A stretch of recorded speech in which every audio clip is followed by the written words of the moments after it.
Gautam neuro care brain stroke migraine fits brain and spine surgeries కి best neurosurgeon. Telangana CPM రాష్ట్ర కార్యదర్శి తమ్మినేని వీరభద్రం అస్వస్థతకు గురయ్యారు. ఆయనకు గుండెపోటు వచ్చినట్టుగా తెలుస్తోంది.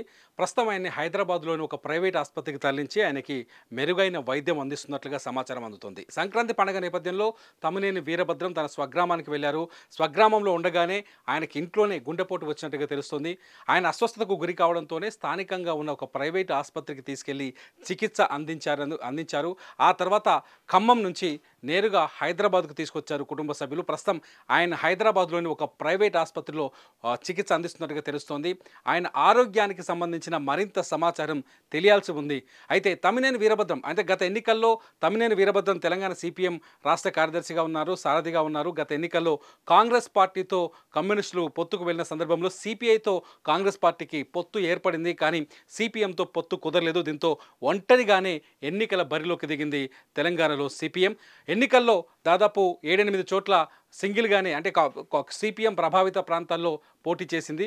పాలేరు నుంచి, ఖమ్మం జిల్లాలో చాలా కీలకమైన ప్రాంతం పాలేరు నుంచి తమ్మినేని వీరభద్రం ఎన్నికల బరిలోకి దిగారు. పాలేరు నుంచి కాంగ్రెస్ అభ్యర్థి పొంగిరెడ్డి శ్రీనివాసరెడ్డి ఎన్నికల బరిలోకి దిగి విజయం సాధించారు. దీంతో పాలేరులో తమ్మినేని వీరభద్రం ఓడిపోయారు. అయితే ఎన్నికల తర్వాత కాంగ్రెస్ పార్టీ అధికారంలోకి వచ్చింది.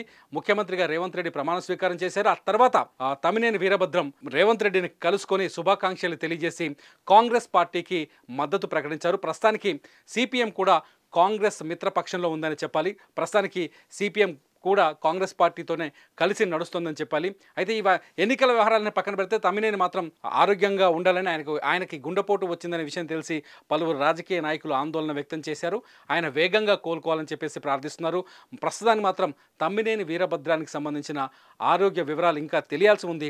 ఆసుపత్రి నుంచి బులెటిన్ వెలువడాల్సి ఉంది. ప్రస్తుతానికి ఆయన ఆరోగ్య పరిస్థితిపై ఎటువంటి స్పష్టత లేదు. ప్రస్తుతానికి హైదరాబాద్లోని ప్రైవేట్ ఆసుపత్రిలో ఆయనకి చికిత్స అందుతున్నట్టుగా తెలుస్తోంది.